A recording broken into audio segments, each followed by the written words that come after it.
Greetings, everyone, and welcome to this webinar. We're really excited to have you here. My name is Rose Maruru, and I'm the co-founder of Epic Africa, as well as the CEO, and I'm also the host of today's event. I am delighted to welcome you all to this exciting event where we discuss how African CSOs can use technology, specifically AI, to transform donor relations, hopefully driving more and better resourcing to the organizations.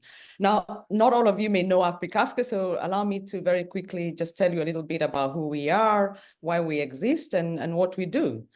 So Epic Africa is a Pan-African nonprofit organization. We're based in Dakar, Senegal. And really our mission is to enhance philanthropic impact in Africa, primarily by closing the critical data gaps in the civil society and philanthropy space on this continent. Now, why do we do this? Why is it important to do this? It's because we know from decades of lived experience, as well as the work that we've done, especially in the last 6 or so years since our founding, that civil society organizations do the essential work of helping people, amplifying their voices, and protecting human rights across the continent. We also know that this essential work remains largely undocumented, unrecognized, misunderstood, and often quite invisible. And invisibility in turn tends to fuel, breed all kinds of negative narratives about the sector. Many of us know those narratives, for example, that African CSOs are risky to funders and they cannot be trusted.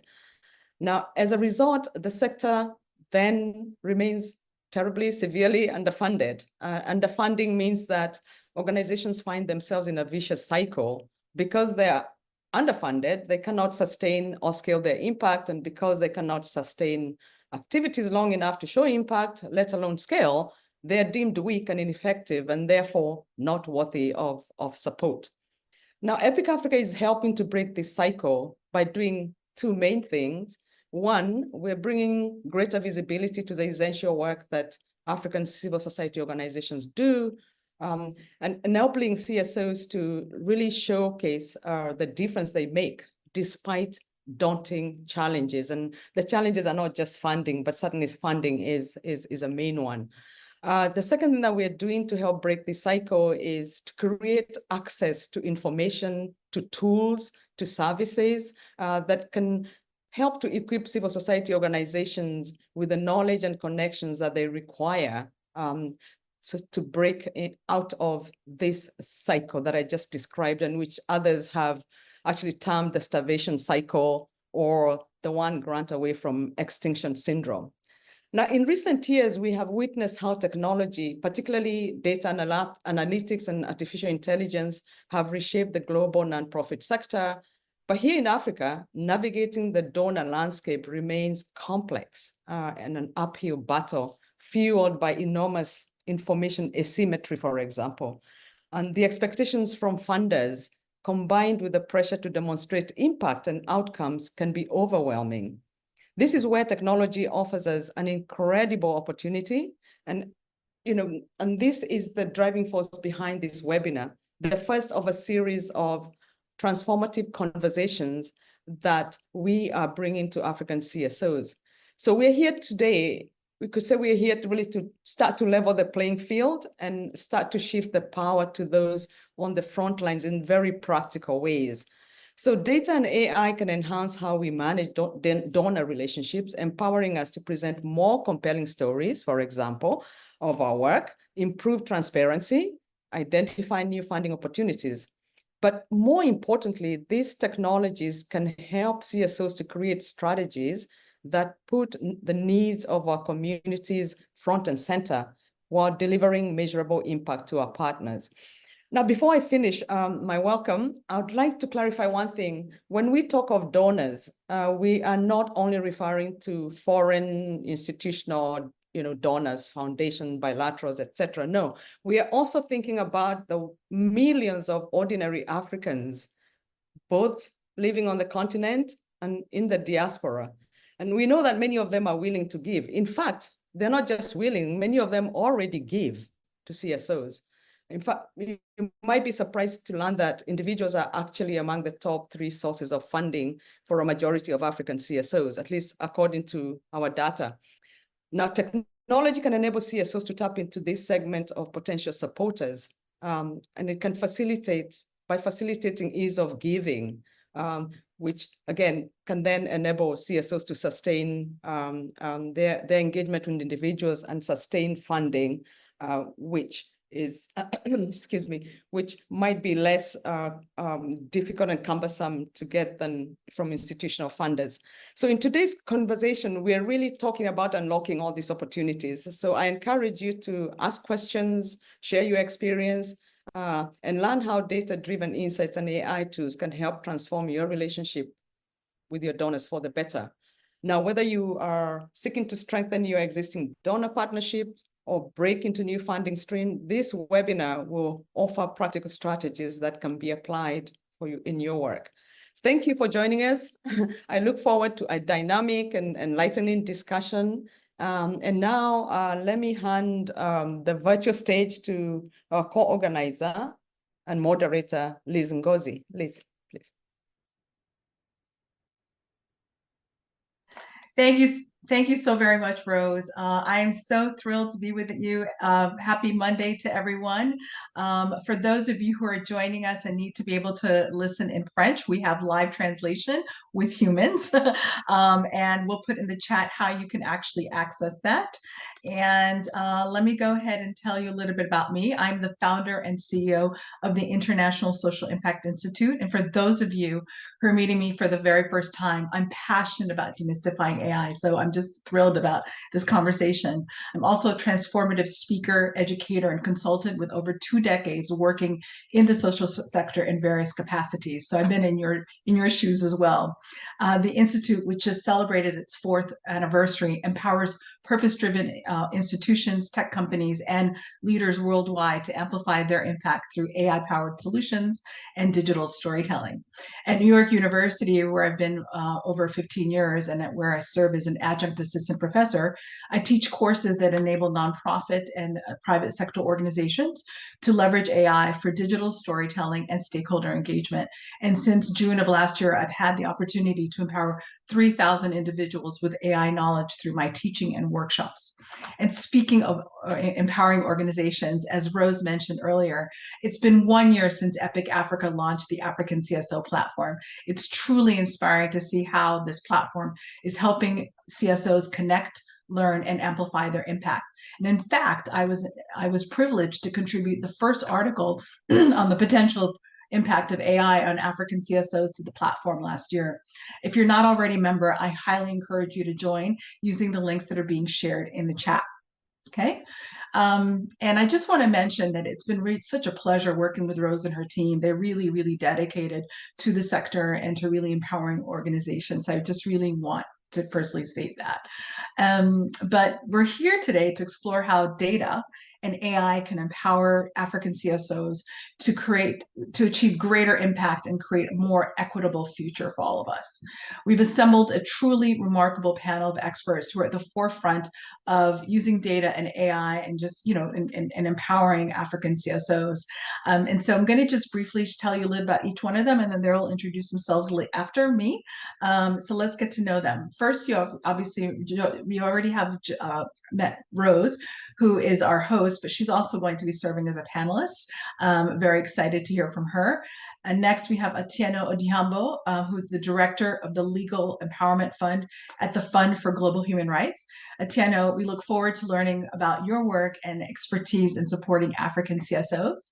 Next, we have Professor Jibril Fall, who is Giving Tuesday board member, as well as co-founder of GK Partners, and a leading expert on global giving initiatives with a focus on Africa and the African diaspora. Professor Fall, we are eager to hear your insights on global giving trends.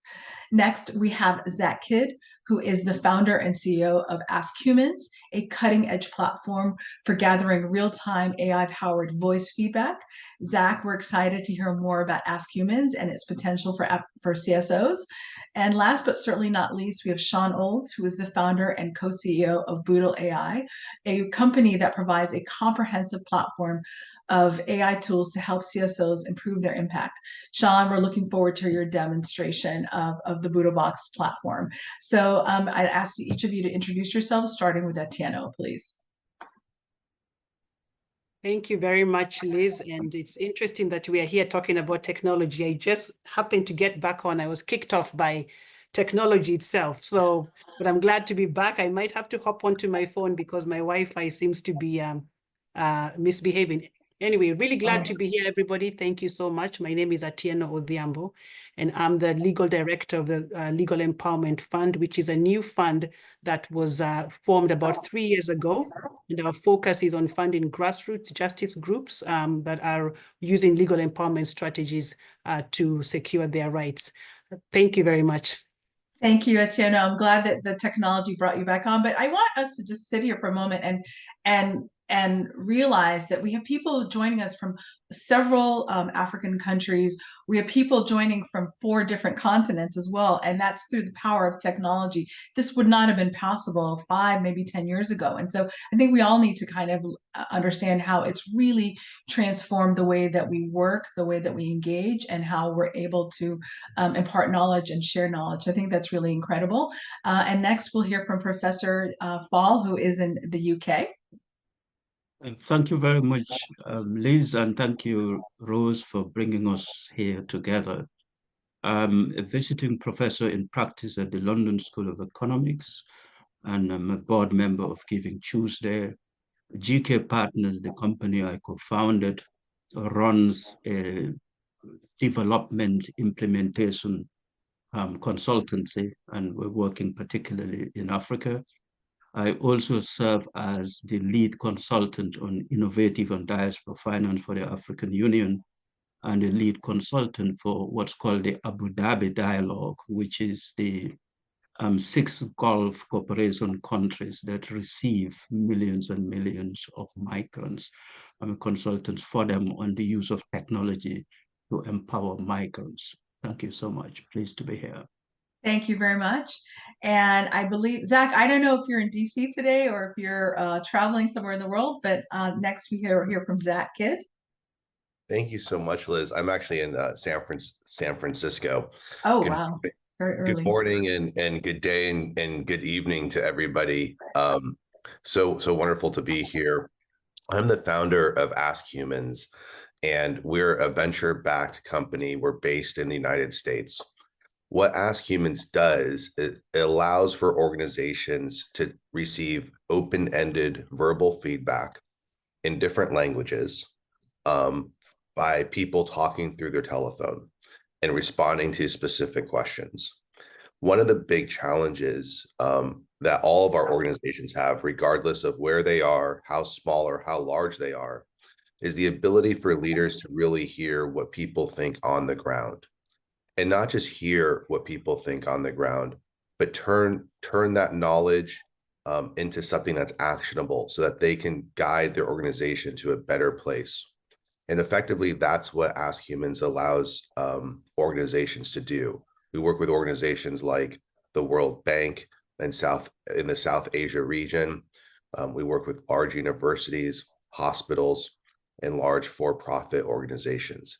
And so over the last couple of weeks, Rose and I have come together a bit, and Rose and Miriam have started to use AskHumans. And I think later on today, we'll walk through how they have wonderfully adopted and started to use AskHumans for Epic Africa.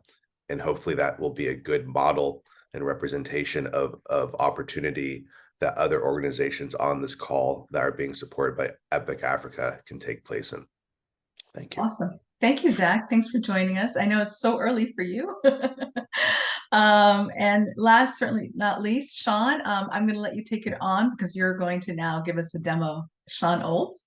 I will, and in the essence of saving time, I put my LinkedIn profile in the chat. Liz, as you asked, I'll just Cher, I'm the co-founder of Boodle AI. We jokingly say we've been doing AI before it became cool 2 years ago.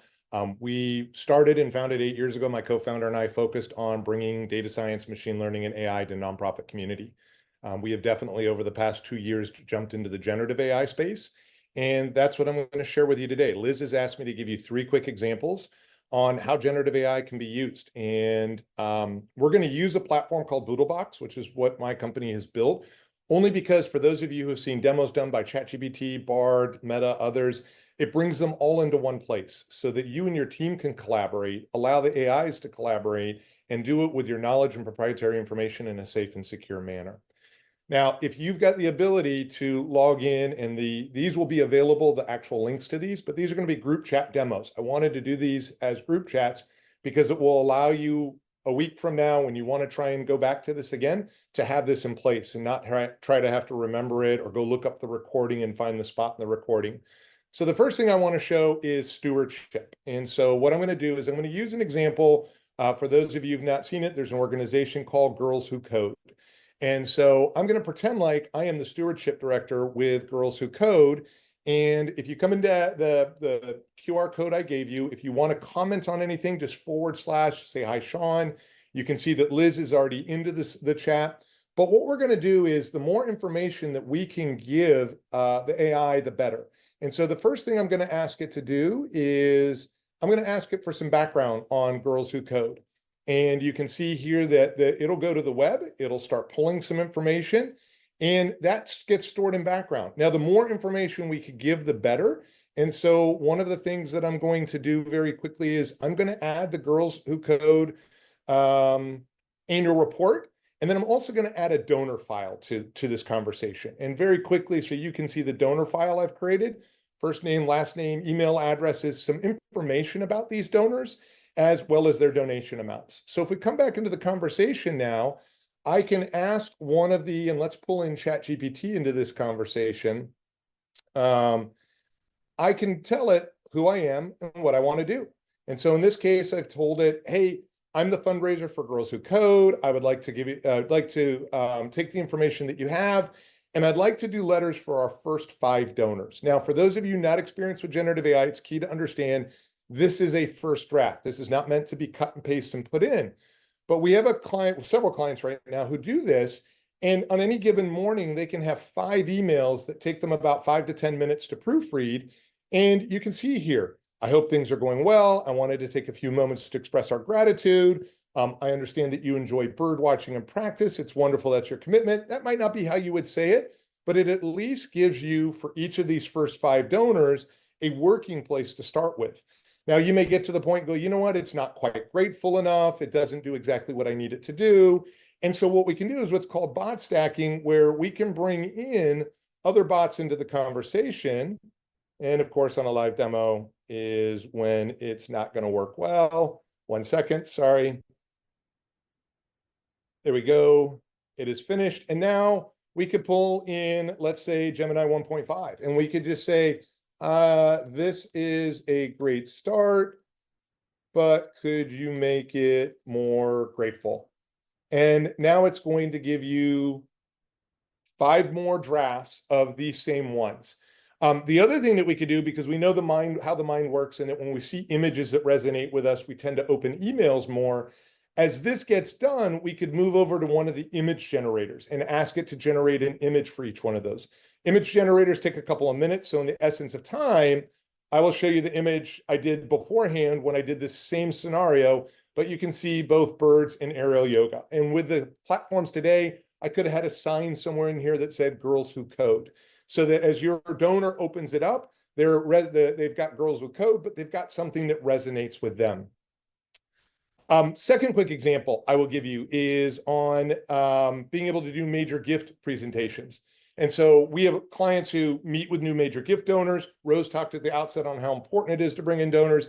These prep sessions can take hours, and they can eat up a lot of team resources. And Rose mentioned how limited all nonprofits are in resources, but especially the CSOs in Africa.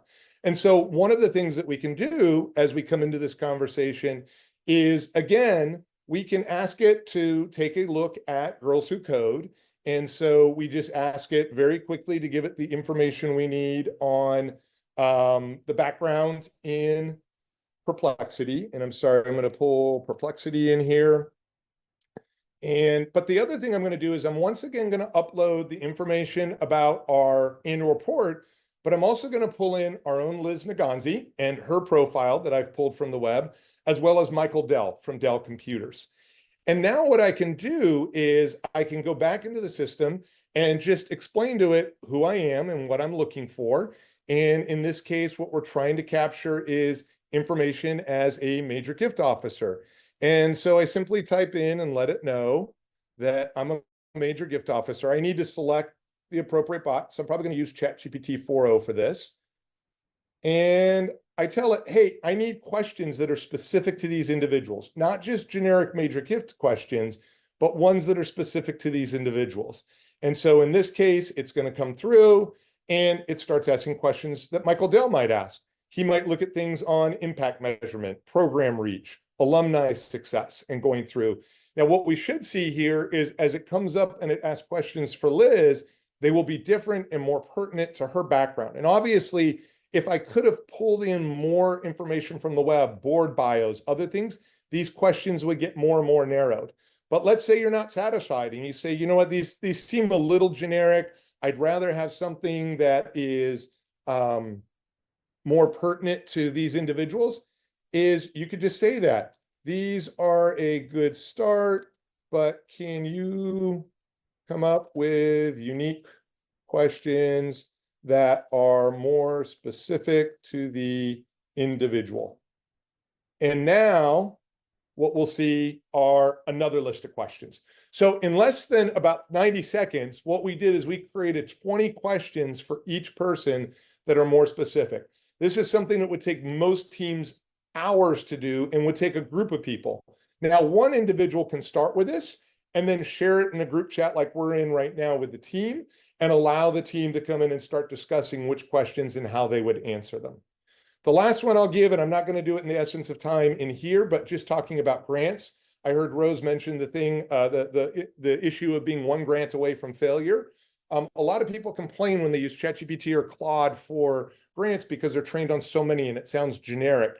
Just the same way I uploaded information about Liz or Michael Dell, you could upload your successful grants that you've had in the past, and then whatever grant you're applying for, and then ask Claude or ask ChatGPT or ask Gemini to do a first draft of your next grant proposal. In 30 years of sitting on boards, I have never seen a nonprofit be able to produce a first draft of a grant proposal in less than a week. And now in minutes, you can have your first draft and use those weeks you would usually spend on the first draft, making it even stronger and better for what you're applying for. Liz, I know I ran a little long. No, is that what you're looking for?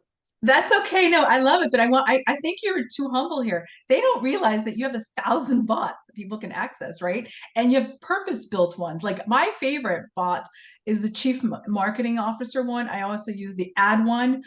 So I think also you should let them know that there is a grant one that they can access. So they don't have to use.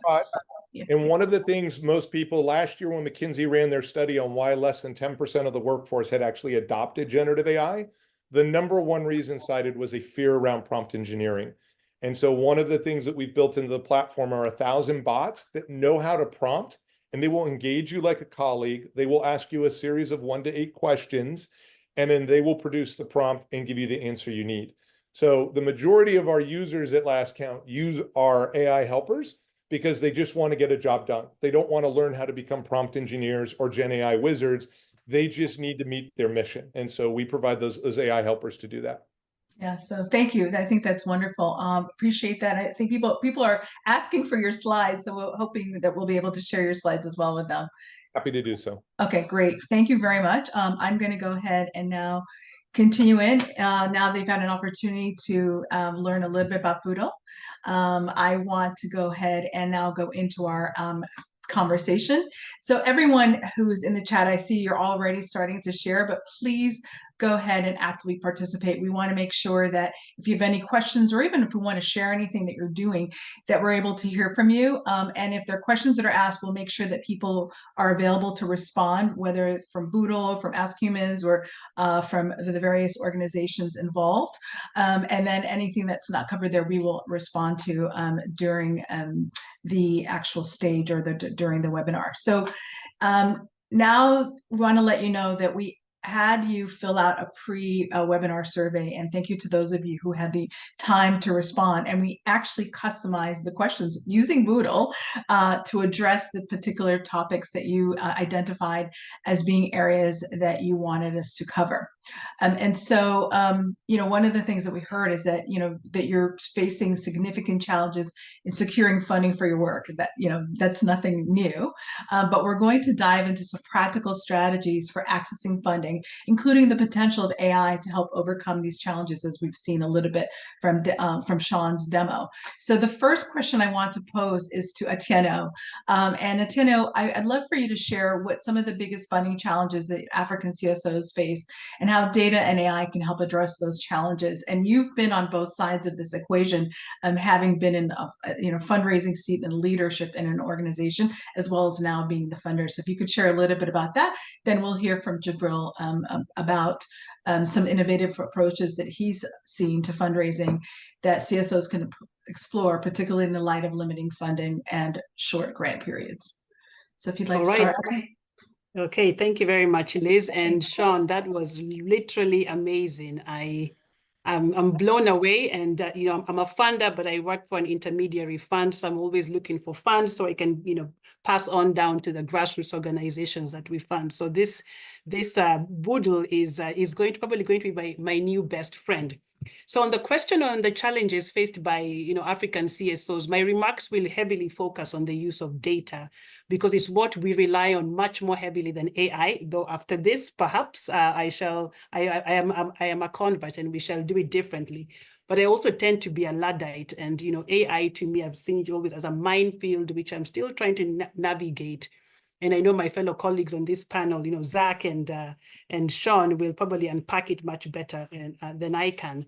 But I see that African CSOs face significant funding challenges, primarily due to the dependency on external donors and also unpredictable funding schemes, streams, limited access to diversified income sources, and also the really high competition there is for these few and available resources.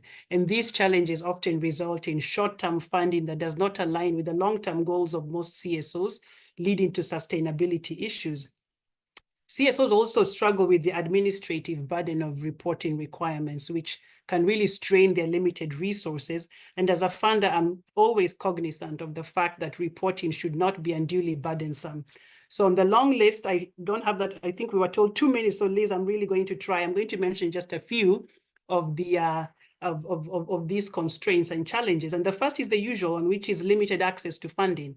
Many CSOs, particularly smaller grassroots organizations, are struggling to secure financial resources because there's often a lack of visibility for African CSOs. At least that's what I do here in the funder world, that there's not much visibility for these CSOs.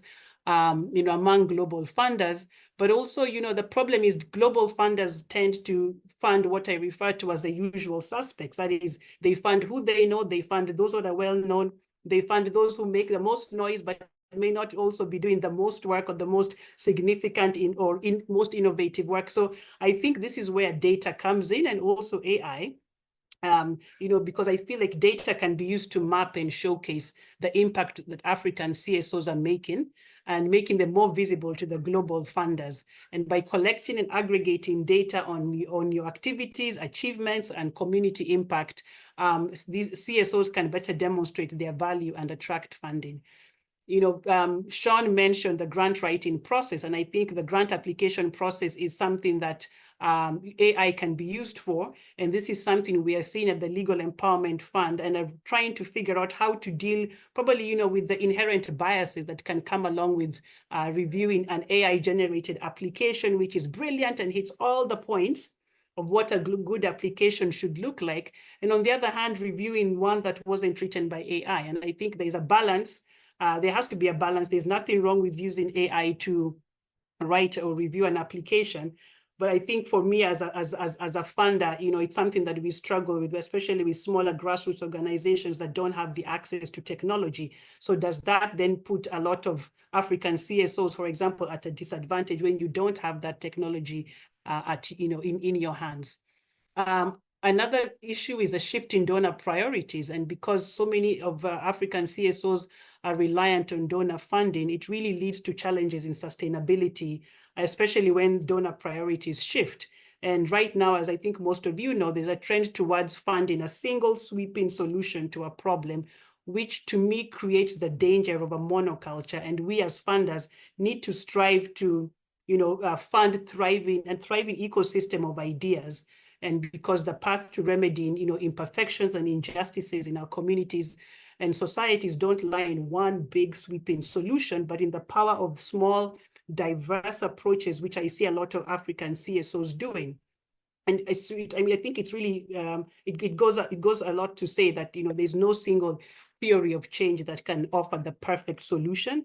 But I think when each provides a valuable direction for organizations and communities to work towards. But I digress. When it comes to the shift in donor priorities, I really believe that data analytics can help CSOs identify potential funding resources and tailor their proposals to meet these donor expectations. And also by analyzing trends and patterns in funding, CSOs can target new donors. And as Sean showed with that very brief demo, and I actually wish this conversation could be much longer, and Sean teaching us the step-by-step on how to do this. AI is a really powerful tool in accessing funding. The other issue I see is the mismatch between donor priorities and local needs.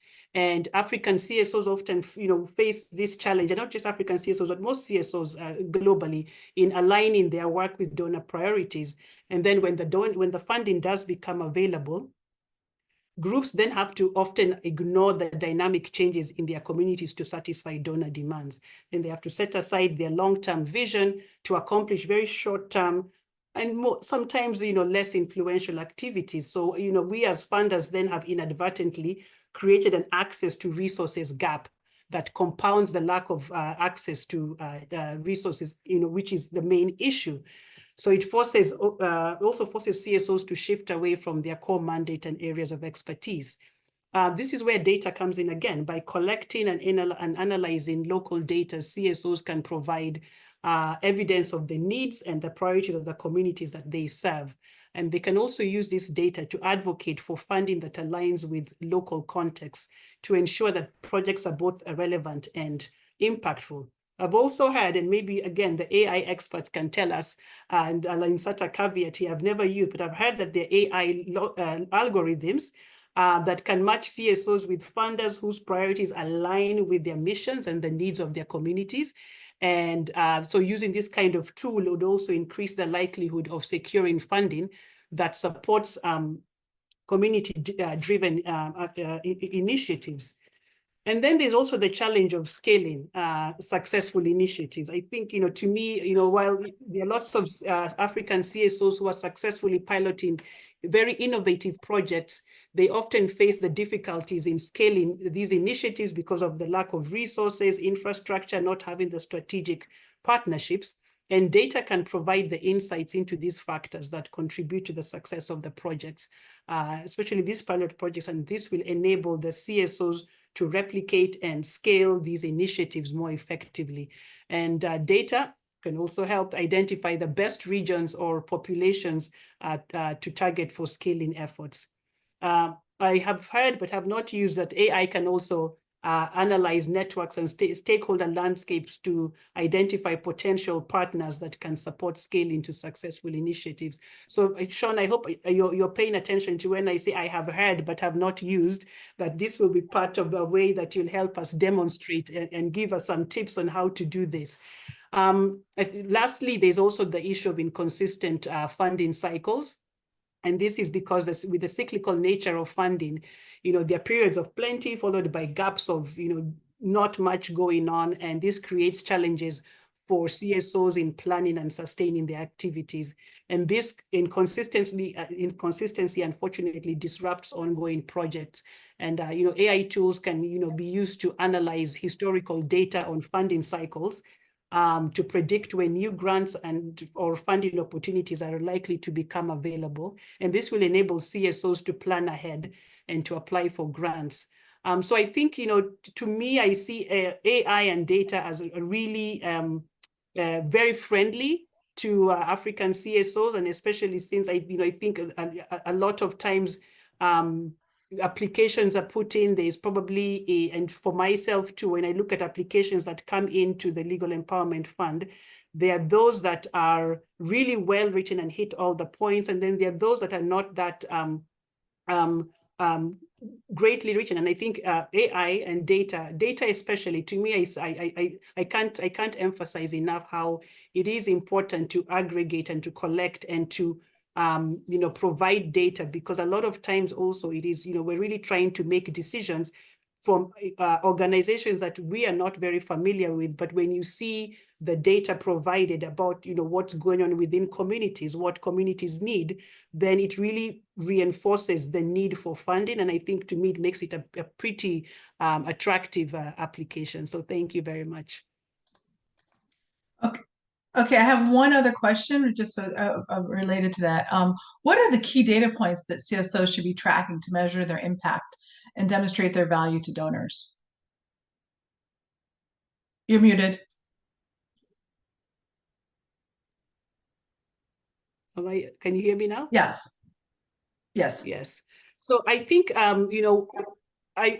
would say that I could be I'm probably the last person to be really talking about these key data points, because again, I'm a Luddite. But I would say that first and foremost, when CSOs are asked about impact, I think I really struggle with that, and I really dislike the demand on CSOs and community groups to show scale and impact to donors, especially because they have to use the same old traditional metrics. And the reason is that I dislike it is that while many donors want to see impact and scale, very few organizations will, very few of them will give organizations the space to experiment and to learn and to deepen the community impact. And so they end up supporting fewer organizations to even restructure and shift control closer to the communities they support. And that's where, something that I've realized over and over again, and that's why the Legal Empowerment Fund, we really, we don't just see ourselves as a funder, we also look at, funding for learning, funding for, innovation, for scaling efforts, because you cannot expect organizations to show you scale and impact if you're not giving them the space to experiment. So that said, I can give you the laundry list of what I think CSOs should track, many of which are already known to you. So I'm not saying anything new. And these are again, in my list of usual suspects, these are, for example, outputs and activities, outcomes, financial health, stability, innovation, advocacy, awareness, and the big one, the M&E. But I believe, that CSOs, especially African CSOs, should track and measure their impact beyond traditional metrics, because it gives a different nuance and it gives a lot more. It's no longer just the usual that we are looking at. It gives a lot more meat or flavor to the metrics themselves. And so some ideas that that I've seen that I would hope to see more often is, for example, conducting participatory impact assessments. I think CSOs should engage community stakeholders in the impact assessment process. And this could include, focus groups, storytelling, participatory workshops, where communities share their perspectives on the changes that they have experienced due to the CSO's work. CSOs should also map and analyze the relationships and connections they have within the community. Sometimes I say impact and scale should also be the depth of the relationship that you have within that community that you are, or the network that you are working with. And this really helps to, if you're analyzing these, if you map and analyze these relationships, it also helps assess the reach and the influence that you have within the social groups. And this is really vital information for donors and funders. And I think the use of technology-enabled feedback loops is key. And this is where the use of mobile platforms is important. We have a really large number of grantee partners at the Legal Empowerment Fund, and sometimes you really want to just get the pulse. And because they're based globally, we use sometimes SMS surveys, which I think are, that's a very quick way to get information back, especially if you're trying to gear your grant application towards a particular issue or region that a donor is looking at. And, or also social media also helps to gather real-time feedback from communities. And I think the use of technology and this feedback mechanism allows CSOs to gauge the perceptions, track changes, and adapt and then also adapt your strategies to really meet the what's going on within communities. You hear a lot of emphasis now on localization, and lots of donors are saying we want to make sure that this is really all about that our efforts are really hitting the ground. And I think the use of these feedback loops allows for that adjustment and gives you information. Ethnographic studies, I think, are really important also because, ethnography, provides deep insights into cultural, social, and behavioral shifts that might not be captured by traditional methods. So, where possible, it would be interesting to see, CSOs conducting long-term observational studies within the communities they are serving. And also community members should be encouraged to contribute to impact data collection through apps or online platforms. Again, I always say that the cell phone in Africa, cell phone in the villages is so ubiquitous. May not be smartphones, but finding ways in which data can be collected, and this crowdsourced data can then provide a grassroots perspective of the organization's work. I think also CSOs should try and develop more detailed narratives or case studies that capture the qualitative and not just the quantitative, because everybody focuses on the quantitative, but the qualitative aspects of the work they're doing. And these stories can actually help illustrate the broader social and psychological effects of your work. Sorry, my list is so long. Okay. All right. I apologize. Thank you. The great news is over. that we're going to be able to see how AskHumans is actually able to help organizations to capture the voice of the people who are being served. In fact, that was when I first met Zach, that was what really excited me about the platform, was the fact that it would provide those who typically remain voiceless in this feedback loop the opportunity to literally use their voice to be heard. So we'll be able to see that later. But I'd love to hear now from Professor Fall, and just hearing a little bit about how some innovative approaches to fundraising that CSOs can explore, particularly in light of the limited funding and short grant periods, because I know that you're involved in innovations in this space. Thank you very much, Liz. And you would excuse me, I'm just about to lower the tone of this sophisticated discussion so far. And the crude nature of the problem with funding in Africa is that there are too many CSOs following too little money for Africa. So what do you do about it? Do you reduce the number of CSOs? I don't think so. So you have almost only one option, that is increase money for Africa.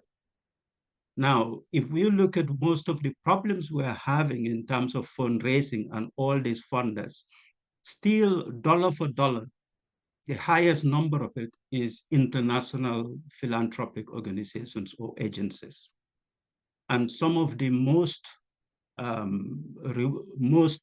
constant and most generous of those are the ones that are legacy funders who year in, year out, whether there's drought or famine, whether there's an economic collapse or crisis, they still have money to give out. So one area of innovation in Africa is, can we use technology? Who? try to replicate at least that bit of the model where there is a form of legacy funding. That's not the full set of answers, but it's one. And in that case, the innovation is not the most sophisticated of innovations. It is effectively trying to replicate something that clearly works very well in another context.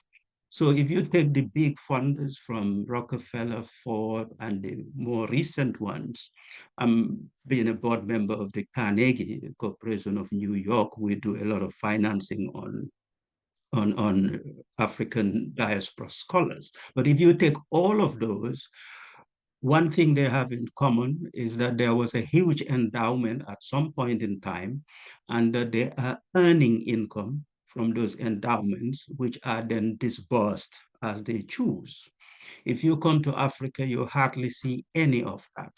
And there is hardly any continent-wide, Africa continent-wide legacy endowment funding, as it were. So the area I focused in recent years is try to replicate that. Then how do you create that bulk of capital which can be invested to earn money, to then support specific CSOs in Africa and the diaspora? Now, technology can help us immensely in doing 3 or 4 main things. That is pooling and aggregation. So there might be no multi-millionaire or billionaire who want to put aside 50 or 100 million, although some are doing. But can we still have a pot of 100 million that's not coming from an individual one person, maybe from several people? Technology in all its forms, data, AI, can perhaps help us in that pooling and aggregation. Secondly, it can also help us in the multiplication and expansion of that capital, so that the annual in earnings or revenue earned from the capital can be used to disperse to a wider and greater number of CSOs. I'd focus particularly on diaspora finance.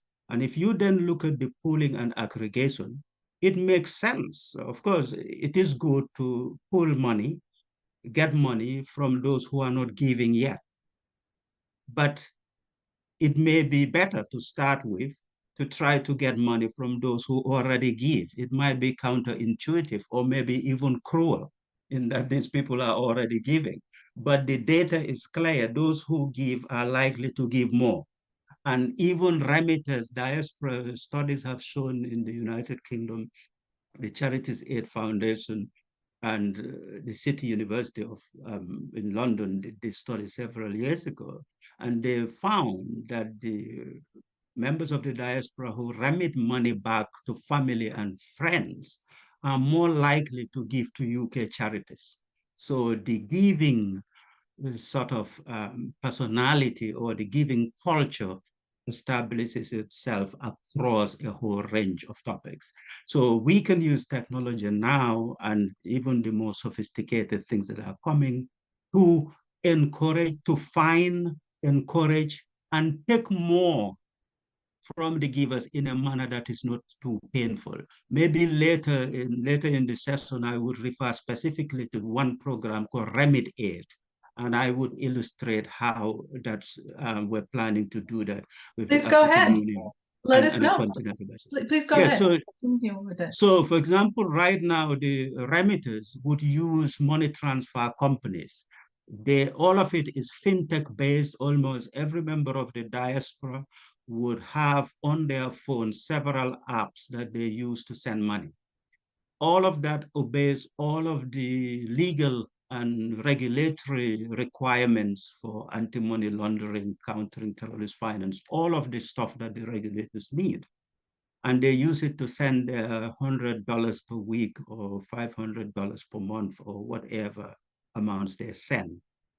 And there is no attempt or successful attempt now to try to get a little bit from that platform.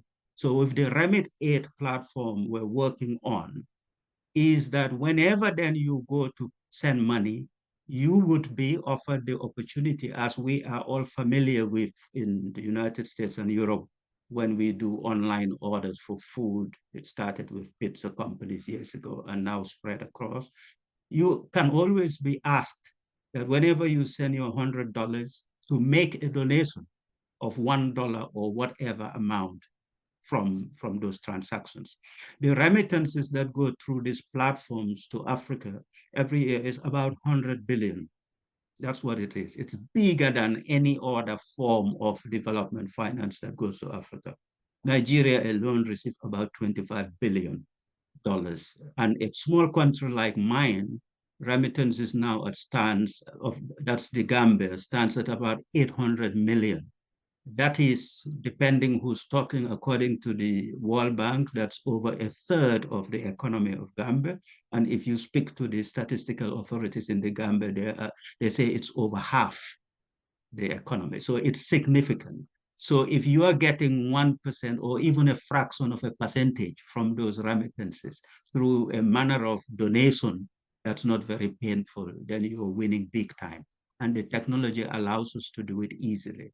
Now, for those potential givers who may be reticent about it, the technology also allows you to give them the comfort they desire.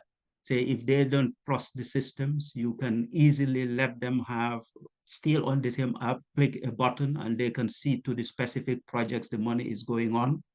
You can even have, if it's a project that's building students' hostel or a community center, you can have a camera, a live camera where they can see exactly what's going on. And many, many other fascinating stuff around that. So the lack of trust, suspicion, and bits that may make the migrant donor a bit hesitant can be mitigated significantly by the use of technology in a manner they are very familiar with. So that's the helping with the pooling and aggregation. If you come then to the multiplication and expansion, now you can use the technology to help you find amongst the growing number of respected African investment houses and development institutions, which ones are better aligned to one's priorities and requirements in terms of doing the ethical investment of the original capital to give you the most return for your money. And that then helps you grow the pool. We are also thinking this would be an opportunity to make a greater deal of advocacy. In the United States and in parts of Europe, if you give money to charitable causes for well-defined activities, you are entitled to some sort of tax relief. And the public policy around that is that the governments want to encourage the giver to give money through those sources. In the United Kingdom, we call it the gift aid, and it starts at a staggering 20%. So you can get a tax relief up to 20% shared between the donor and the charity. So we think, again, this use of technology with the Remit Aid platform we're working on, it would allow the governments to give a tax relief or a co-finance. And that can go to a common pool. So instead, it's not going individually to the donor for them to get the tax relief. That is to prevent a sort of financial crime that's called round tripping. And it's actually very common in the United States as well, whereby you can give the money, get the tax relief, but use sophisticated ways of getting it back and recycling it, thereby defrauding the government or the IRS, as it were. But you can eliminate all of that risk in one go when the tax relief does not go to the individual. It goes back to that to build up the original capital, which is invested for ultimate disbursement to CSOs. So in a way, what we've seen in data, in fintech, in AI, the tools abound in allowing us to at least work on this one area of building one side of the equation, that is growing the amount of money that would be available specifically for Africa. And lastly, what AI and general technology can help us with, and we've tried it recently in Gambia, is on counting and putting a financial value on what the other donors tend to have, that is donation in kind.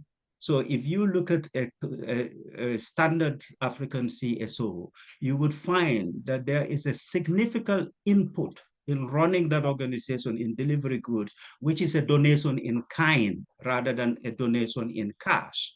Usually that donation in kind is not counted at all. And in fact, in some countries, it is against the accounting rules to count in dollar terms the donation in kind and put it in their accounts, which is really very odd because when you run an organization, the audit test is that it should give a true and fair view of the activities. And you run this project and your volunteer time and many of the activities would be maybe 50% of the costs. If you were going to pay for it, it would take 50% of the turnover. Yet the accounts you show will actually not count it at all.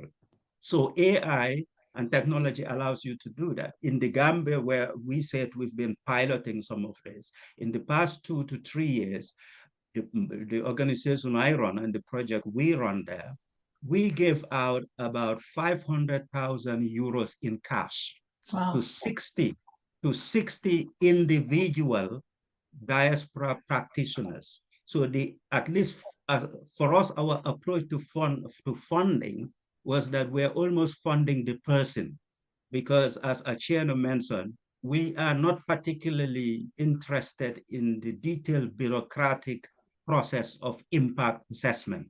Although I don't want to rule it out, but to make my life easy, I find a person who already does impactful work and I give them money to do more of that. That's the sort of easy way out, but that's the method we're using. And on average, everybody we were giving an average of 3,000 euros. Sorry, 5,000 euros. Everyone we give 5,000 euros on average will bring 50,000 euros. And we've been able to count that, to put a value on it, on a methodology, and now we're putting that on a technology basis whereby it's easy, so that the most skeptical of a person would look at it and would still agree that that person have brought 50,000 euros or more of value. And by the time you bring all of this, I think it would begin to change the ecology of giving in Africa. So we're concentrating on the bits that we're not doing yet. So the Gambia project, for example, when I started it a pilot during COVID, we used our own money to demonstrate it. And then we were able to convince the government of Switzerland to give us a pot of money to demonstrate it. Now we are moving a bit further, whereby we would do what I've been describing in the beginning, that is getting many Gambian diaspora and friends of Gambia to give us small sums regularly. Then we pool and aggregate to create that capital. Hopefully we'll be able then to move it to investing a chunk of capital and be able to live from the earnings at some point. And for the remit aid is for Africa-wide, but in the meantime, whilst we're working for a continental-wide, we thought it is wise to try it in practice in a sample country, which is the Gambia. Thank you. I'll pause for here. Okay, thank you very much. I mean, I think that you said that you're lowering the level of sophistication. I feel that that was highly sophisticated, and I think it's really important for us. I apologize. I think what I feel like a lot of people think about technology is that it's like, technology is incredible, don't get me wrong. I mean, this is, I studied, information systems undergraduate level, so I appreciate all this, but they're just tools to make what you're talking about easier. That's right. We're using all these tools so that we can more effectively engage our stakeholders. And it's really not more than that. It's really, they're just helping to facilitate. So I think that the strategies behind our decisions and our thoughts around all of this are very, very important, right? Because the technology can't work without all of that. So I just wanted to share that. But with that said, I now want to shift back to going back to AI folks. I want to bring Zach to the table to really speak about how AI is rapidly transforming the way organizations operate. and has the potential to revolutionize fundraising for organizations, as we saw with Sean's brief demo, and maybe some of you have seen in your own work. So we want to talk a little bit about the basics and potential applications, like focusing on prompt development, local fundraising, donor preferences, and AI-powered donor searches. I know a lot of people have been asking a lot of questions in the chat, and we've been doing our best to respond to them. But for the purpose of this, I'd love to hear, Zach, from you. We want to see any kind of examples that you can share of how AI is being used to improve impact measurement and reporting for CSOs, because really the path to the next gift is being able to demonstrate the way that you have used the gift that you've already secured, right? And it helps with any future grant opportunities and the like. So love to hear from you, Zach, around how organizations can leverage that. No, for sure. So just to take a step back, 3 points. Point number one is that in many ways, I feel like the CSOs are in competition with one another, right? You're in competition for that smaller funder base. Your projects are in competition with other projects. And at the end of the day, it's kind of like training for a soccer game or training for a run. Like, you do your 5-kilometer run maybe once a week or twice a week. But if the person down the street is maybe running 3 times a week, maybe they're running uphill a little bit more than flat, they're probably going to do better at the race. And that type of training that leads to that individual performance, which allows you to sort of outcompete somebody else, is kind of an analogy for using new tools. And so, for instance, like Susan in the chat from Washington, D.C., she dropped in this wonderful link, Susan Davis, about all the funders that, and I see a lot of people on the Google Sheet right now, a directory of all the funders of CSOs. And so I have to think about like BoodleBox, because there's one situation which I see that spreadsheet, and I'm like, okay, there are a lot of people there. Let me try to sort of email a couple a day, if I can even do that. And maybe by day 5 I forget. And then and maybe that's Zach. That's the version who's running, twice a week, right? And then there's another version of Zach who's like, all right, let me like drop this into BoodleBox and put my own annual report in, and then through BoodleBox ask to generate 25 personalized emails and letters to these organizations, and then send those out. I'll probably win that race if I'm using a tool like that compared to if I'm not. So I think that's probably a kind of a nice thing for us to all remember. With regards to AskHumans, though, I think, Rose, should we have Miriam show her screen, or do you want me to show? It's not. We're actually that's gonna come later. Oh, okay. Going to do that. So you're just kind of teeing her up. That's okay. Oh, okay. All right. All good. Okay. So just to sort of walk you through our platform, we really specialize in helping organizations gather information. So how are you currently gathering information about your projects, about the people who are impacted? Generally speaking, you're probably, maybe you're doing phone calls, maybe you're going out into the field and you're doing interviews.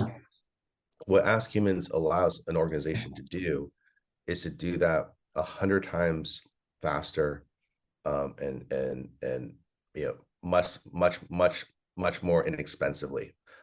You can send out QR codes and links to the people who you're working with or who you're working for. You can ask a couple basic questions. How is our program affecting your life? How is your family better off? What are the community needs that you might need our organization to help fulfill? And like a conversation, people just respond as they wish. So they're not filling out any forms. They're just talking. And we can also do this in French too. And then what then happens is everything that's said is organized into these really digestible reports that can be really, really helpful for communicating your impact or helping your organization understand priorities in which to make decisions on. Liz, you want me to go into showing the platform, or should I So pause right there? why don't you pause, and then Mariam can go ahead and go into it. Okay, Mariam, if you want to go ahead at this point. Hello everyone, I'm Mariam. I closely work with Zach and Rose. So I'm gonna show you what we've done at Epic with the platform.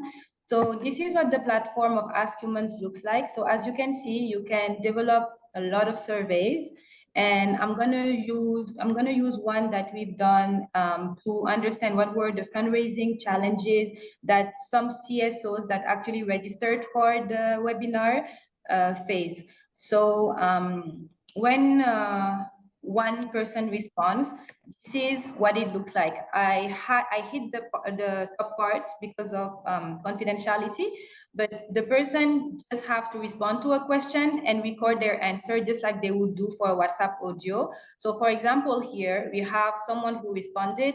We can see that the response is pretty positive. We have a summary of what they said right here. They say that the challenge includes fundraising techniques, using data to influence donors and understanding donors' needs. And then we have a transcript that actually is the recording, but in a written format. And a really cool thing that AskHuman does is that it generates an automatic reply that's directly linked to the person's answer. So it feels really personal and thoughtful. Another interesting feature is that once we collect all the answers, so for example, for this study that we ran just for a few days, we got 18 responses. So what AskHuman does is it analyzes all the responses, and it gives us the top themes that came out from the 18 people that responded using a voice note. So we can see that funding competition and sustainability is an issue, that networking and donor engagement is another issue, and that technical capacity and innovation is another issue. Now we're gonna get to my favorite part, which is here. So we can actually generate reports just from the audios that we hear. So we can have a SWOT analysis, a primary theme analysis, a retrospective analysis, idea generation, and a thematic analysis. There are really comprehensive reports, and just a quick example is here. For example, you can see the thematic analysis on this survey. We get to see the executive summary, the key findings, the thematic breakdown with the major themes that comes out, the thematic divergence, as well as the thematic alignment, and even questions for further exploration. So it's a really quick tool and a really effective tool, because with just a recording, we get to have just so much data that is generated. Miriam, that's great. Can I just add a little bit more? Let me share my, do you mind, Liz, if I could share my screen too, please? Thank you.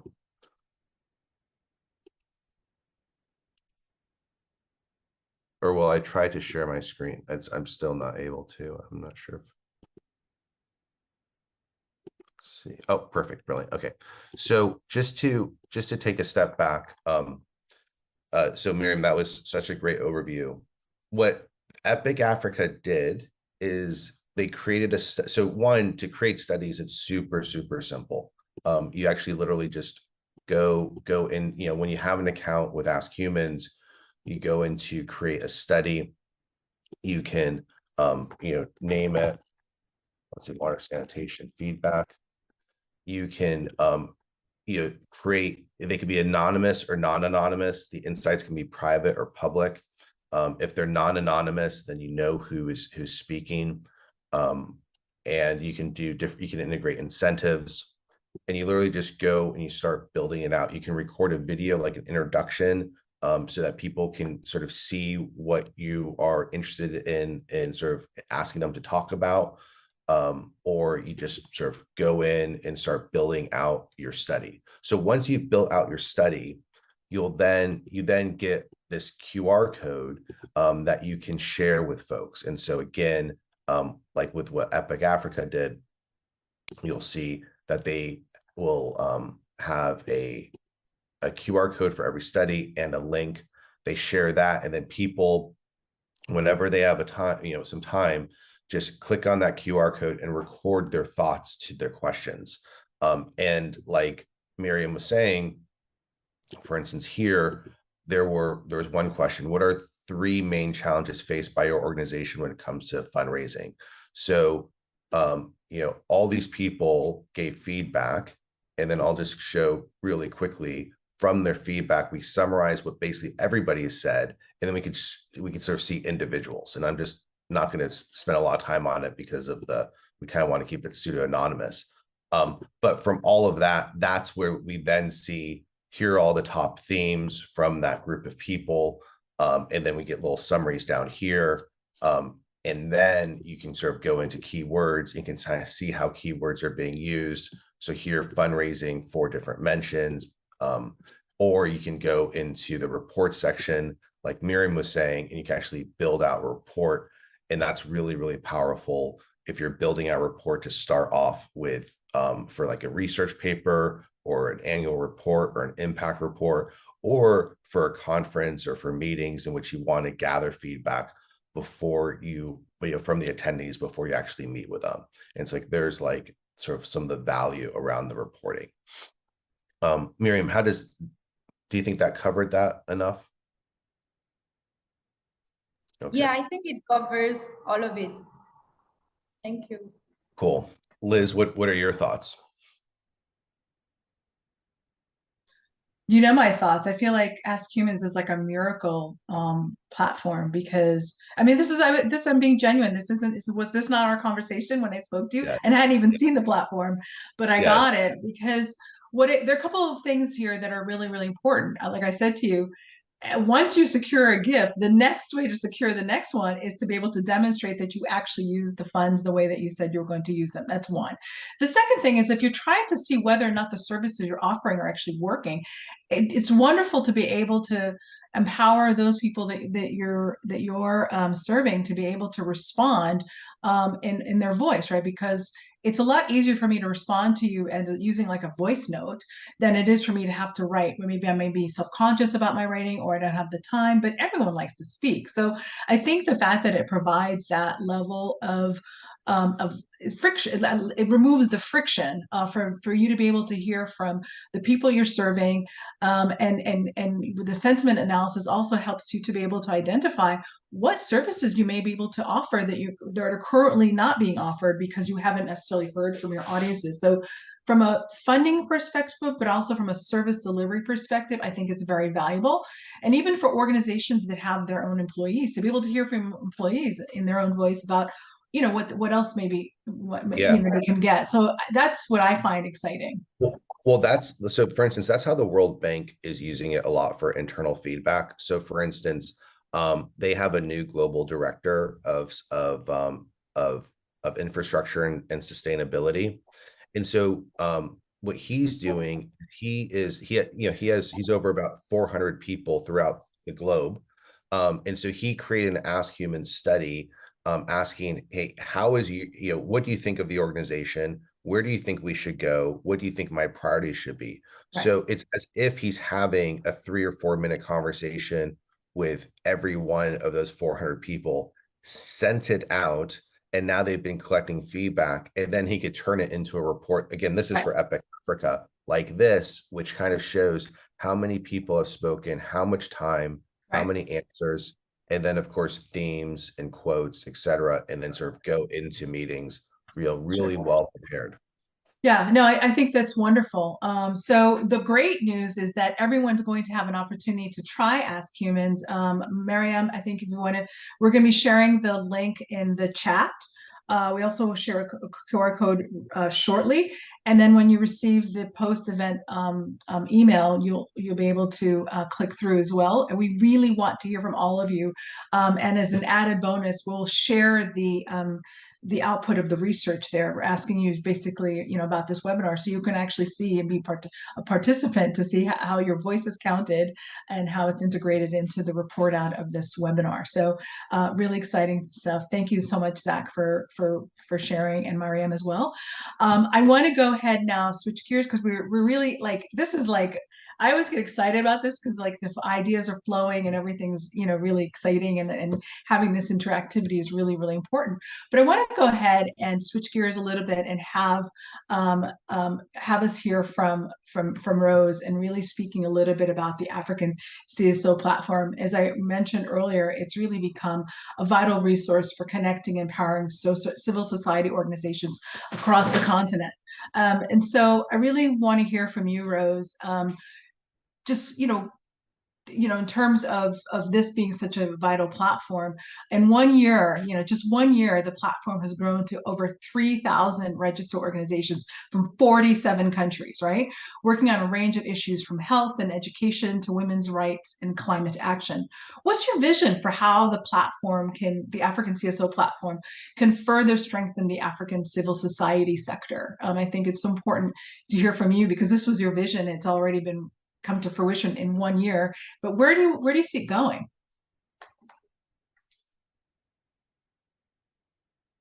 I think you're muted. Sorry, I'm muted. Thank you, Liz, for that wonderful question.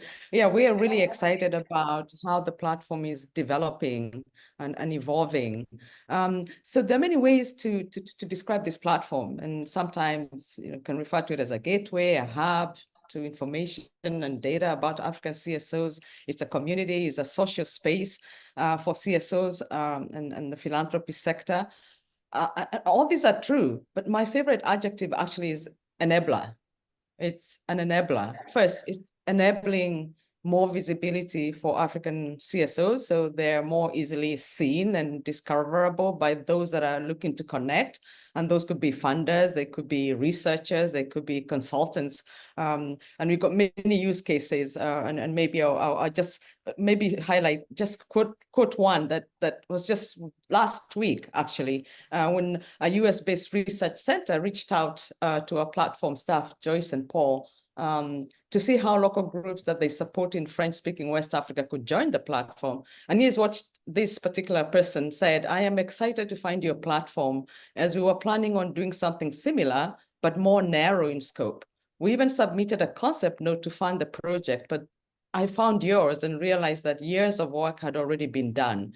So no need to reinvent the wheel, makes more sense to build on it. Our organization works primarily in West Africa, with West African organizations and networks.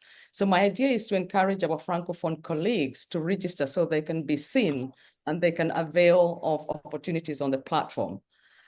Second thing that is enabling, of course, is resources. So on the platform, we share resources from funding opportunities to conference training events and the like. And CSOs and other users can also share content. So we've had CSOs also, share, events that they're doing at their own organization that we then, promote on the platform. So it's enabling a sort of exchange of information and resources and learning, obviously. And the third thing that the platform is enabling, of course, is learning. As I said, learning and sharing learning. And I think Athiambo may have spoken to a bit of this, like what sometimes funders, are interested in seeing. So having CSOs and individual thought leaders in the sector actually contribute articles, thought pieces that we are publishing on the platform. And it's really interesting because when folks that land there, we're seeing people spending enormous time, especially in the internet world, 4 minutes reading articles, because there's nowhere really where one can go to read about what, thought leaders in the African civil society sector are thinking. So it's clearly, again, offering a service that doesn't exist and that's needed. And fourth is, of course, then the enabling actionable insights and greater knowledge of the sector. And for me, this is where I get really excited, because it's not data for data's sake, but it's what that data can help to illuminate and reveal about actually what's actually going on in this sector, because there are many anecdotes. Obviously, we speak from lived experience, but very little sort of data to back or to strengthen what we observe and what we know being in this space. So that's data is allowing us to begin to actually, see, dig a little deeper to actually see what's happening. And like I said, I think at the beginning, we have a forthcoming report that's already, when we talk about the findings, it's surprising people to hear that, ordinary Africans on this continent are funding civil society work. And it's not just like humanitarian work, but actually they're funding human rights work. They're funding systems change work through supporting organizations that are working on advocacy across a whole range of issues, including things like climate change. So that's really exciting that we can begin to really see the diversity, the complexity, the beauty of the sector through data. And of course, our ultimate vision really is that the platform will begin to make it possible to aggregate data. And I think Prof. Jibril, I think, alluded to this, to begin to aggregate data. So it's not just knowing about individual organizations here and there, but actually you can begin to aggregate the collective contribution of the sector to our economies. So for example, our sector employs people. So we create jobs, especially for young people, because oftentimes our organization can only afford to hire entry-level staff because we don't have money. So, the sector is providing livelihoods to thousands of families. CSOs also buy services and goods and contributing directly to the GDP of our countries. And the sector also provides, very importantly, basic services to many people and communities who are left behind by government programs. But all these contributions, they're not measured, they're not accounted for, and therefore it's like they don't exist. So being able to really begin to illuminate and quantify these kinds of contributions, we think can really empower the sector to, one, push for better, more enabling environment from our government in terms of policies and regulations that govern our sector, but also really help to open up new opportunities, particularly from private sector providers, so that groups can come together and aggregate and be able to push for better terms, whether it's travel discounts, hotel discounts, etc. So in brief, really, the African CSO platform has the potential to be transformational, resulting in a vibrant civil society and philanthropy sector with African CSOs at the center. This is really actually our dream, and it's the vision that drives Epic Africa. Thank you. Thank you very much, Rose, our visionary host. I can't believe that we're at this point where we've just had such a lively discussion. I want to first thank the people in the from our various teams on the call who have been responding to your questions. So it's been great. You've been able to have your questions answered as we've been kind of having this conversation and demos. So we're at a point where I actually want to just ask each one of the panelists to briefly share a final thought they want to share with you. And then we're going to have an opportunity for, while I'm saying thank you, for you to be able to see the QR code for the AskHumans survey about the panel. And then Rose will deliver closing remarks. So I think we can start with Professor Fall. If you can just share with us some very brief closing remarks, because we have 7 minutes left for us to keep this going. Yes, I'll focus on how CSOs can just leverage technology to access diaspora finance in particular. One is to try to make the linkage using technology to link the specific area of work you're doing with members of the diaspora who are interested in that. Without the use of technology, it's extremely difficult to do. And the access to that is alumni associations and professional bodies. By the way, when I'm referring to diaspora, just to qualify that, I'm talking about the more recent African diaspora, that is migrants like myself and those, our children, as it were. But that also applies to the older Atlantic diaspora, African-Americans, Africans in Brazil and other parts of the world. So making that thematic linkage is particularly important. And finally, coming back to the active first and second generation diaspora, we've already found that people tend to give more towards 3 particular areas, that is hometown and community associations. So then those CSOs trying to find their people who come from the region all over the world, that's one. The alumni one is easier. two other areas. One is religious networks, extremely powerful for the diaspora in fundraising.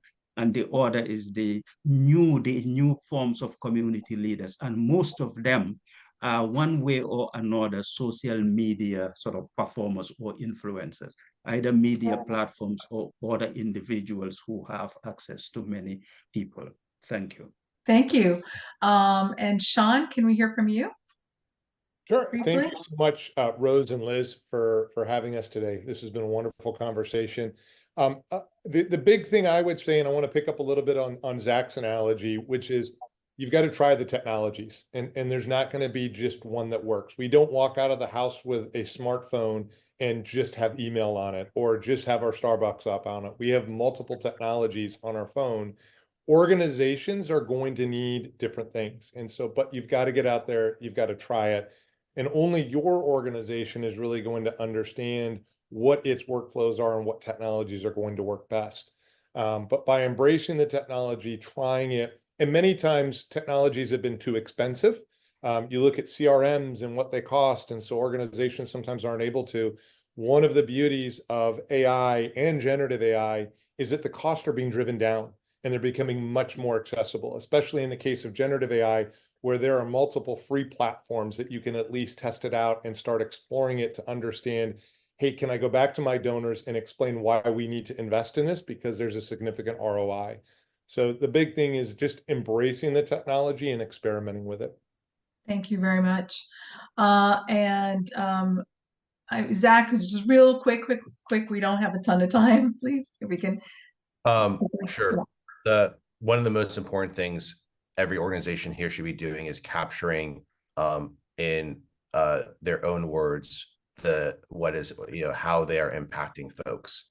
And so I really encourage you to connect with Epic Africa, and so that you can look into using AskHumans under a parent account that we're setting up with them. So Thank you. Atieno, very, very briefly, please. We only have 3 minutes left and I need to do a bunch of stuff in those 3 minutes. Right. Thank you, Liz. Thank you, Rose. And I just, in conclusion, I think, as Professor Fowles said, that resources are scarce in Africa, and lots of CSOs very scarce resources. So my advice is use AI, use data, as we've heard from Zach and from Sean. That's the way to go. So yeah, in conclusion, I would say embrace it. Thank you. Thank you so very much. I appreciate it. And I mean, this has been a really incredible, not just conversation, but it's been a demo. It's been an interactive thing. It's been really quite extraordinary. As I sort of say my sort of final kind of closing remarks, Mariama, I asked you to go ahead and share your screen so people can see the post-event survey from AskHumans, which they can just literally record as a voice note. And I want to express my deepest gratitude to our incredible panelists, Atieno, Jabril, Rose, Sean, and Zach. And your expertise and insights have been invaluable to this discussion. And I really appreciated the opportunity to partner with each and every one of you on not only developing, but delivering this program to our audience. I also want to extend a huge thank you to our amazing team behind the scenes who've worked tirelessly to make this webinar a success. We're the ones you get to speak to or to hear from, but there are a whole bunch of people on the back end who've been preparing before and today have been supporting this conversation. So special shout out to Joyce, Mariam, Ludmila, Meredith, Brian, and our dedicated translators. Your hard work and dedication are truly appreciated. And of course, this conversation requires me to say a special shout out to our AI co-pilots, BoodleBox AI and AskHumans, right? Because without them, we wouldn't have been able to seamlessly really tailor this event to you. And finally, to all of our amazing African CSOs and partners, we had 513 of you register for the Zoom event, and then about 110 of you register through our LinkedIn site. And I think some of you may be watching through our live stream, but even though we only have about about 150 of you who joined live. The rest of you will be receiving this as a recording post-event. But thank you for sharing your most valuable asset with us, which is your time.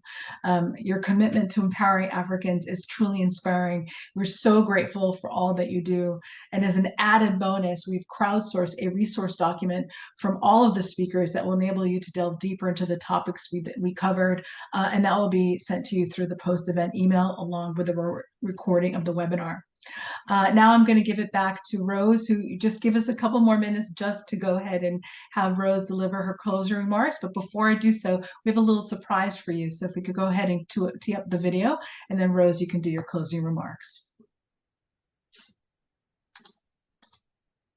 You want me to start, or do you want me to do it after the little No, surprise? it's going right now. Go ahead.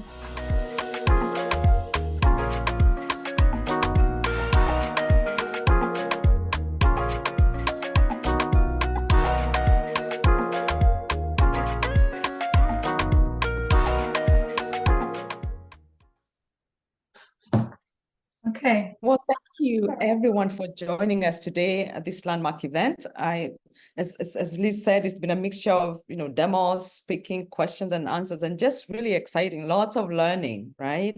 So we really hope that, to have more of these types of events, and we hope that you will continue to be engaged with us.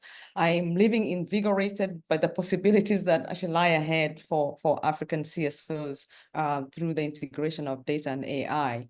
And I really want to thank all of you for your active participation, questions, and of course the collective desire to leverage these tools for enhanced donor relations and improved fundraising. So just three maybe asks, things to conclude with. So I really invite all CSOs as well as others to please register on the African CSO platform.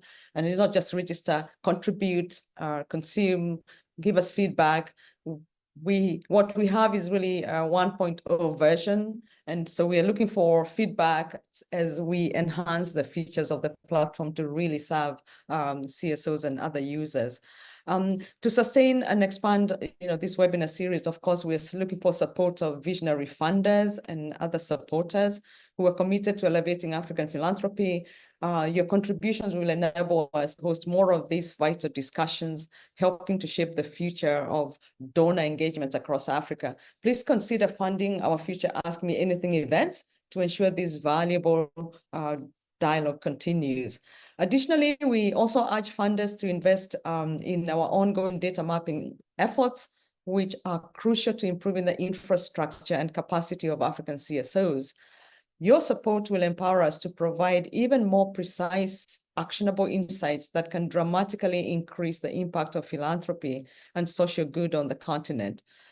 And finally, please take a moment to participate in our post survey via the QR code. I think you've already done that. But once we're going to show it again. We're going to show it again. We're going to show it again. Okay, cool. Yeah, QR code or the link shared in the chat.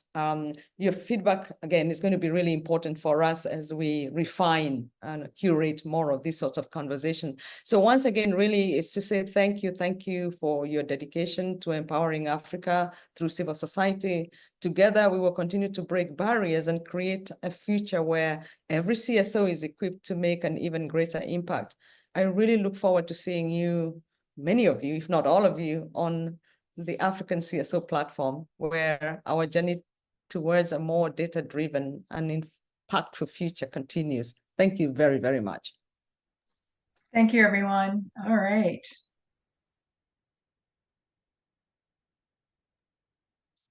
Thank you all. Yeah, thank you. Thank you, everybody. Wait, and Liz, amazing. thank you, but also happy belated birthday, Liz. Oh, it was Liz's birthday last week, so thank happy you. birthday, Oh, thank you. I appreciate it. Thank Thank you. you. Thanks a lot. All right, everyone. I guess we need to stop it. Merci. Oh, it is. Merci beaucoup. Thank you. You know what, Rose? I think you need to say goodbye to the people in French. Our French speakers. Au revoir. I think my interpreters are still here. Yeah, it's so funny. People don't typically do this, but this is like, if anyone has a couple of minutes to stay on, even though the webinar is over, it's still live streaming. anyone wants to share, it's kind of like behind the scenes. Like, any thoughts, guys, that you want to share? Like, we're here. If you have a couple seconds, like, I think this was really a groundbreaking event. Not only was it a conversation, but we did a demo. We showed different AI platforms. We even actually used the platform. I really, really love that. And according to what Ludmilla told me, the chats have been on fire. People have been really excited about this. In my role, I don't actually get to see all of this until later, but it seems like everyone was really excited. Anyone wants to share some thoughts? This is kind of like the coffee after the talk. Or like or like in the theater, when you go to the theater, they have the talk back, kind of like the talk back. Atieno, you're spotlighted. Maybe you want to say something. Oh, really? Okay. Well, yeah, I was just going to say, I'm just amazing use of, to see technology be able to do this. And I think, definitely African CSOs, if they can harness that, embrace it and use it, I think it's going to be a game changer. I think sure. so. I think so. So we're looking to all of you funders to, yeah. and funders are in kind as well. Funders are in kind as well. Yes, Zach, Yes. and especially, what Zach is doing, that AskHuman, some of what you were talking about at the end of being able to have this qualitative sort of assessment and having people's own voices saying what's going on in the project, how is it impacting you? I think that can be really powerful. So I think it's a definite game changer. And I think, I'm excited about that. Sean, what are your thoughts, having been part of this conversation and learning a little bit more about the African CSO space through this? As I said earlier, what I'm most excited about is that technology costs are getting driven down. And there's still technology that's very expensive. If you still want to build AI models, it's not an easy thing to do. But when you take a platform like AskHumans, which takes all the complicated stuff, and they've invested, I have no doubt, a ton of money and time in doing all the complicated in the background so that the interface is very easy. And that's what's going to make a fundamental difference in being able to help organizations. And it's, one of the things we didn't bring up is that the use of technology actually makes fundraising easier.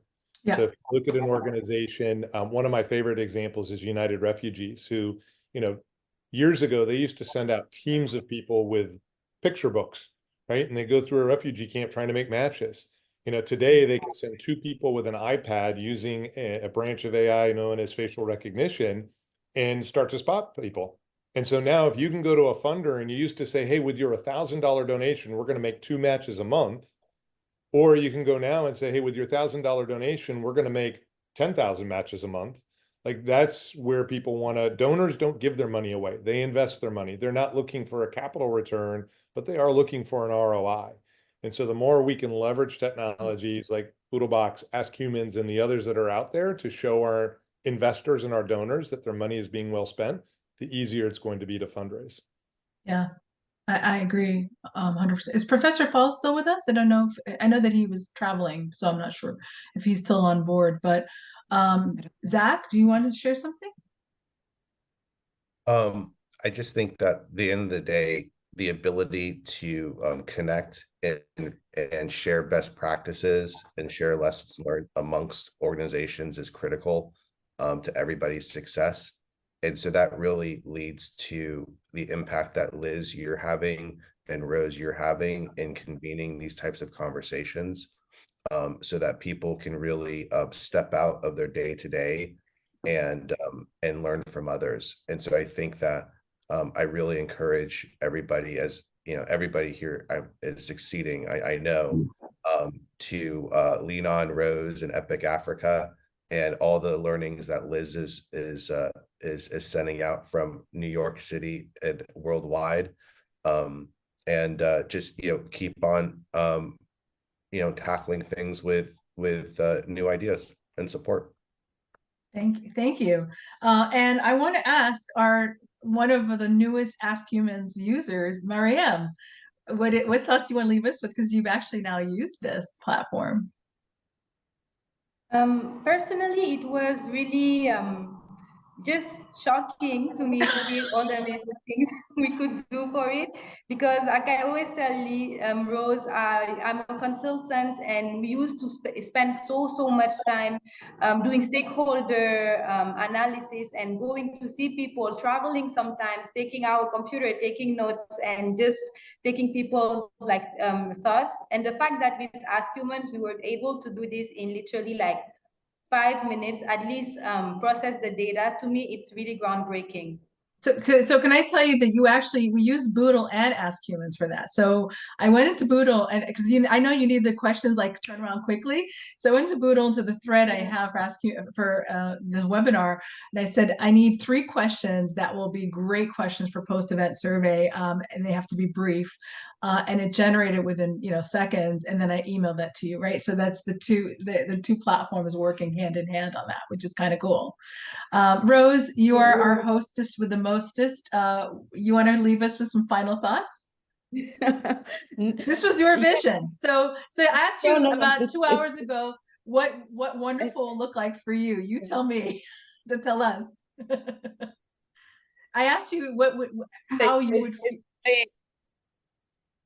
that what? To me, this was, beyond what I expected. So it's just completely wowed, because I didn't know how it was going to go. I mean, we're combining a lot of things, right? And AI sounds really scary and complicated. And I was wondering how the audience would even respond to, like, what are these guys talking, like, So I was kind of surprised. I was looking at the comments, and there were a lot of people whose AIs were representing them. So I was like, okay, so it's not so bad. Yeah. Right? People That's are on it, right? Yeah. They were not at the meeting, but they had their AI. So I thought that was really great. The fact that it was kind of hands-on, because with a lot of these sorts of conversations, oftentimes they tend to be just about ideas, which is wonderful. But to have actually like practical tools. So you got a platform here, you've got this AI tool that can help you go ask the people you're serving what they think. Boom. Okay. You can go find funders in 2 seconds. So for me, that practical element is what sort of made this really, for me, really, really useful. And I imagine for the CSOs that are on our websites and others on our platform and others, this is the kind of thing that they're looking for, are practical. Don't just criticize us. Give us the tools to help, to improve. Okay. So thank you. Oh, thank you. I saw like there are 2 hands that came up, but I don't know how to bring them in because we're in a webinar format. We're not in a live conversation format. But I think I'm gonna just like I think we could like probably now have a second coffee. Some people may be even having cocktails at this point, but I'm excited about this because the thing that really drove me to do my first presentation on AI in Zanzibar, Rose, where we met for the first time in person last year, was because once I started playing with ChatGPT in January of last year, I saw the potential it would have for smaller organizations that typically are left out, or small businesses.